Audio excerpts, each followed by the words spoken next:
everyone, nama gue Amira, ketemu lagi di Nyaman. Kali ini sebenarnya gue pengen cerita sedikit. Sebetulnya tuh kemarin udah ngobrol di footage-footage yang dibikin sambil bikin footage, udah sambil ngomong gitu, tapi ternyata suaranya nggak kerekam ya. Sekarang kita coba rekam lagi. Kali ini gue mau mencoba ngebahas ulang mengenai cafe yang lagi kita lihat bersama-sama di sini. Jadi kita ini ada di Nyaman, namanya Nyaman Kopi dan Camilan. Ini cafe yang gue dirikan sejak bulan Mei tahun ini. Jadi baru sebentar, hampir 6 bulan. Nah, gue pengen cerita sebetulnya alasan pembukaannya tuh gimana, terus kemudian apa aja yang dibutuhin. Tapi tentunya mungkin nggak bisa in one video ya, karena butuh waktu buat cerita dan ngumpulin bahan juga. Jadi mungkin ini baru part one. Kalau misalnya pada tertarik, boleh banget eh, komen atau DM juga boleh, nanti gue masukin link our social media juga gitu. Nah, terus tadi juga agak berisik karena sebenarnya lokasinya Nyaman itu di pinggir jalan. Kalau gue boleh kasih lihat ya, kita tuh di pinggir jalan raya banget. Tuh, jadi kayak ada banyak banget kendaraan yang lewat-lewat. Tapi mohon maaf banget gitu ya kalau misalnya agak sedikit berisik gitu ya. Oke, pertama kita akan ngebahas mengenai detail dari cafe ini sendiri. Jadi cafe ini adalah cafe yang gue bangun di daerah Bekasi, di daerah Pondok Melati, di Jalan Raya Kecapi. Loh, suara motornya kedengeran. Di Jalan Raya Kecapi nomor 71. Jadi kalau misalnya teman-teman yang ada di daerah Pondok Gede, Pondok Melati boleh banget mampir. Namanya Nyaman Kopi dan Camilan. Boleh cari di Google Maps juga, kita buka setiap hari Selasa sampai hari Minggu. Jadi kita libur di hari Senin. Jam buka kita itu dari jam 5 sore sampai jam 10 malam. Jadi kita bukanya sore. Nanti mungkin akan gue jelasin juga kenapa sih kita nggak buka dari pagi. Oh ya, by the way, selain bunyi traffic, kita juga punya mesin es batu di sini. Jadi kalau ada terdengar bunyi berbeb-berbeb, itu adalah bunyi es batu ya. Jadi ini karena bisnis harus tetap berjalan, cuman karena kafe lagi sepi, jadi gue mencoba recording. Nanti mungkin kalau misalnya lagi ada yang beli atau ada tamu, kita break dulu gitu. Terus Nyaman Kopi dan Camilan ini tuh sebetulnya gue sambil lihat contekan ya. Eh Menunya apa aja? Menunya sebenarnya mostly kita kopi. Jadi kita juga ngebrew kopi fresh, kita ngegrind kopi sendiri. Kopinya apa? Kalau buat kopi espresso kita punya macam-macam single origin, kita punya robusta, punya arabica, punya origin yang beda-beda, ada dari Lampung, kopi Gayo gitu ya, ada yang Malabar, Toraja ya, yang lagi kita punya sekarang. Terus kemudian kita juga punya tentunya kopi-kopi rasa gitu ya. Ada macam-macam latte. Nah, best seller di kita nih so far selama 6 bulan terakhir itu adalah popcorn latte. Nah, itu yang jarang ditemuin mungkin sehingga itu jadi best seller. Popcorn latte, kemudian kalau yang americanonya itu green apple americano, kayak matcha latte, non seremonial. Karena nanti akan gue jelasin juga kenapa kita pilihnya non seremonial gitu ya. Gue baking sendiri brownies, kemudian brown sugar, blondies, dan bolu pisang, banana cake gitu ya. Terus ada risol, ada cireng. Cireng itu best seller banget di sini. Semangat banget kalau ngomongin cireng karena gue juga bikin sendiri, jadi dijamin rasanya tuh beda sama cireng-cireng yang dijual pada umumnya. Terus ada rice bowl juga gitu. Jadi menunya yang simpel-simpel aja. Tadi udah signature dish-nya, best sellernya apa aja. Nah, targetnya apa? Targetnya itu karena di daerah Jalan Pasar Kecapi ini tuh banyaknya sekolah. Kebanyakan nih yang datang ke sini pertama anak sekolah yang lagi belajar kelompok. Terus ibu-ibu yang lagi nungguin anaknya. Kadang-kadang orang tua atau grup arisan. Terus juga guru-guru.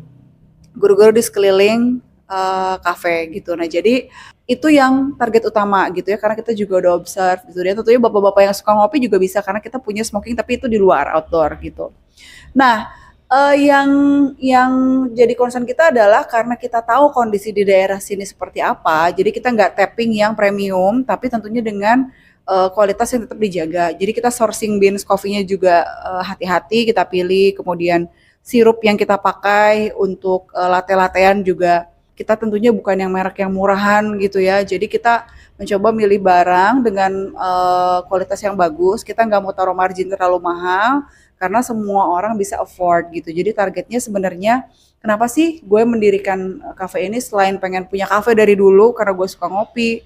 Terus dari waktu SMP nonton Friends tuh kayaknya wah it will be nice to own a coffee shop gitu ya, di mana orang tuh bisa ngumpul. Nah, jadi sebenarnya tuh konsepnya sendiri dari nyaman itu adalah supaya orang bisa ngumpul dulu. Jadi kolektivisme sifatnya adalah jadi ruang bersama, semua orang bisa datang, bisa sharing gitu ya, bisa banyak ketemu orang. Terus kita juga sediain kayak buku-buku gitu. Kita punya banyak banget buku yang kita provide di sini buat orang baca gitu. Nah, itu yang sebenarnya kita pengen banget coba sediakan wadah itu gitu. Nah, kalau orang mau ngumpul, orang sini mau ngumpul, ya kita harus sesuaikan dengan budgetnya. Nah, itulah yang gue coba tap.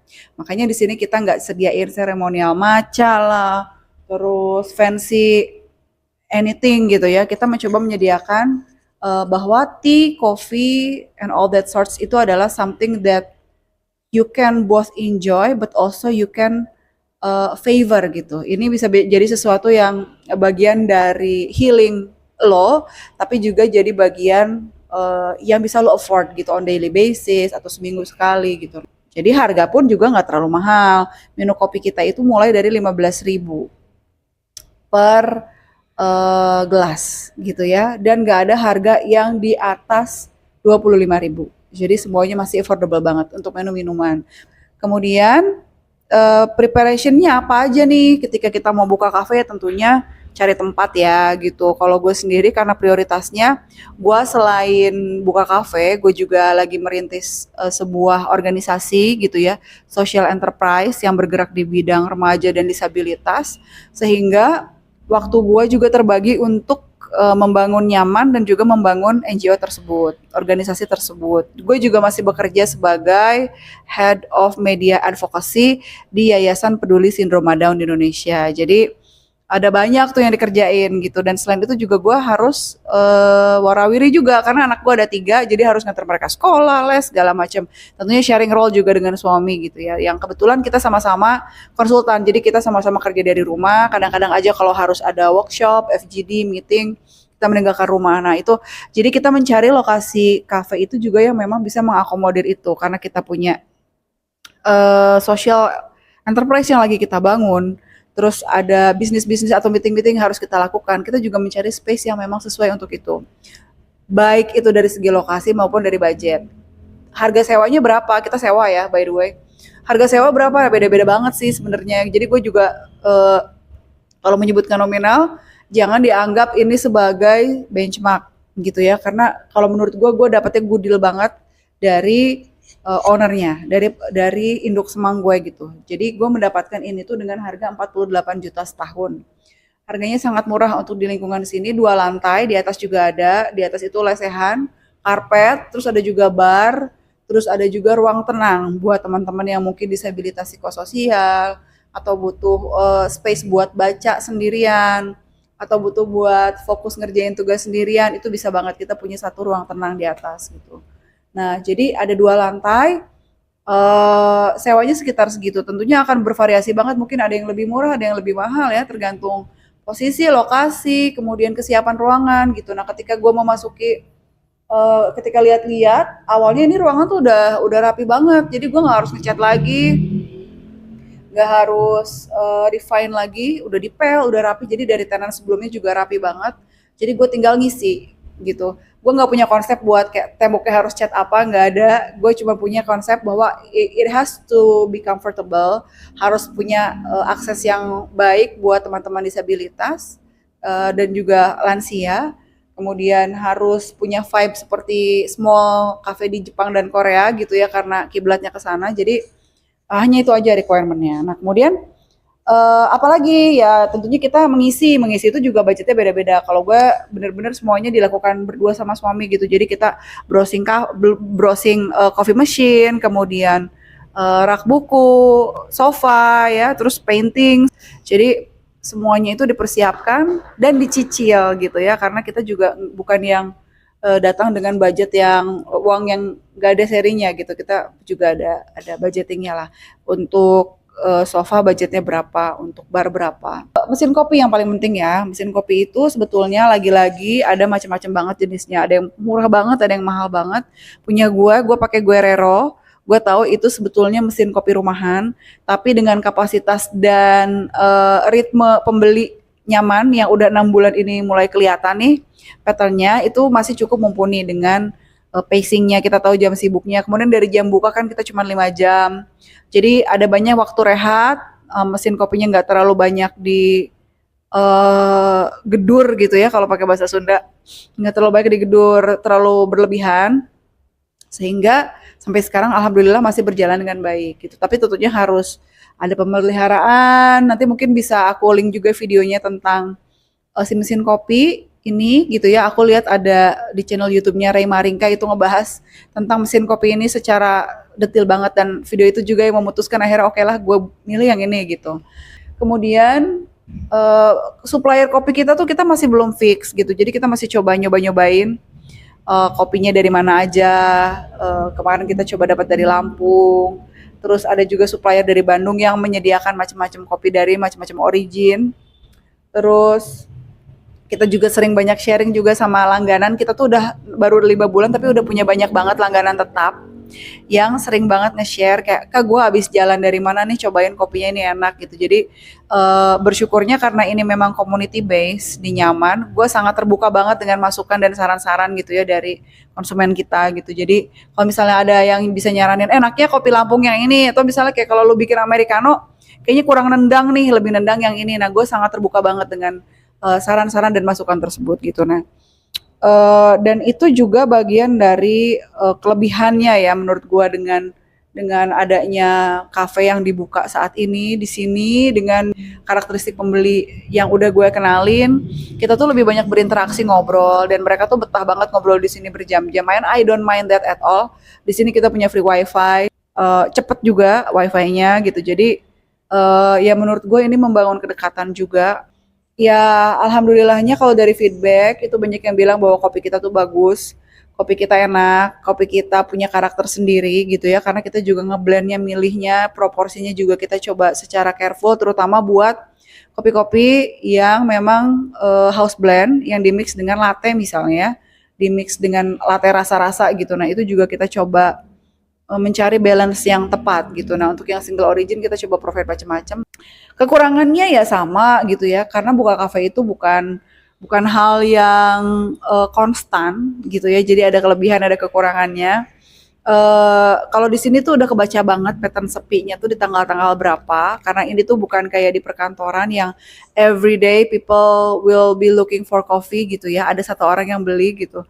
Tapi di sini tuh memang di daerah pemukiman penduduk gitu, di mana hidupnya bergantung sama gaji. Gajian itu di tanggal, kalau nggak tanggal 25 ya tanggal 1. Nah, ya itu berarti kisaran tanggal ramainya adalah di tanggal itu 25 sampai tanggal 8 lah, minimal sampai tanggal 10 gitu. Nah, gue sudah bisa ekspektasi tuh ketika gue harus kapan harus stok barang, kapan harus mulai prepare misalnya kayak oh ngecekin gelas gitu ya, stok-stok gelas. Kemudian kapan gue harus mulai chill nih. Terus atau stok es batu juga sama, karena kulkas kita juga nggak besar. Jadi kita harus ngerotasikan gitu ya barang-barang yang ditaruh di freezer, di chest kita, sehingga es batu tuh selalu ready. Ya kayak gitulah stock management ya, kita juga masih belajar stock management gitu. Jadi buat gue sih itu trial and error gitu, dan ya kalau sepi sedih lah pasti nggak ada yang beli gitu. Tapi salah satu cara gue mengakalinya juga adalah dengan harga promo. Terus kita juga jualin kayak misalnya kita kan jual brownies ya atau brown sugar cake gitu yang potongan. Nah kita jual love cake juga. Jadi kita promo ke ibu-ibu, ke guru-guru kalau ada event. Kemudian kita juga belum membuka pesan antar karena gue nggak yakin bisa nge-maintain dua channel itu gitu ya dengan kondisi dan kesibukan yang ada sekarang. Jadi we'll see. Dan di sini juga sebetulnya tuh kita punya banyak program dan plan gitu ya ke depannya. Tapi yang sekarang ini akan berjalan mungkin di November itu adalah kita ini menerima donasi buku. Jadi kita kepengen banget minat baca orang yang sekarang ini udah mulai meningkat ya, itu akan terus meningkat. Kita mau provide free books. Jadi whilst you are getting coffee here, you can also read books gitu ya. Karena koleksi kita juga masih belum banyak. Kita mencoba open donasi juga. Jadi kalau misalnya teman-teman punya buku, boleh banget DM kita nanti di Instagram. Nanti kita akan coba manage gitu. Mungkin sharing ini masih agak sedikit ngambang ya, karena kayak banyak banget gitu kalau misalnya mau ceritain pembukaan kafe kemudian step-stepnya apa gitu, karena banyak banget detil-detil yang mungkin terlewatkan gitu ya kalau cuma di satu video. Nah ini adalah es batunya, sudah mulai perpop gitu. Eh, jadi mungkin kita akan bikin seriesnya lagi kalau emang ini membantu. Jadi sebenarnya mungkin bukan bukan mau curhat atau gimana sih, tapi lebih ke ya sharing aja. Siapa tahu ada yang lagi pengen buka toko kopi, warung kopi. Karena dia juga jatuhnya bukan kafe gitu ya yang wow nggak gede. Ada beberapa coffee shop juga di sepanjang jalan ini tuh ada yang buka jam 3, ada yang buka jam 2, ada yang jam 4, tapi nggak ada yang buka dari pagi. Karena siklus aktivitas dari warga sekitar ini juga udah kebaca banget patternnya. In the morning they tend to not stopping karena kebanyakan itu passersby yang memang bekerja di Jakarta gitu ya. Jadi ini tuh rutenya memang orang-orang yang ngantor ke Jakarta semua nih. Jadi kalau pagi-pagi mereka nggak mampir beli kopi. Biasanya kegiatan itu dimulai saat anak-anak sekolah pulang sekolah, which is jam 3 jam 4 sampai malam gitu. Apalagi kalau di weekend kayak gini tuh mostly pada keluyuran tuh mungkin sekitar habis maghrib gitu. Makanya kita memutuskan buka jam 5 sampai jam 10 jam 11. Karena biasanya jam 10 tuh masih ramai. Di sini tuh sering banget ada yang lagi live TikTok di atas. Terus kita juga kan punya teras di depan, atas dan di depan bawah. Jadi ada yang suka live TikTok di bawah, di atas.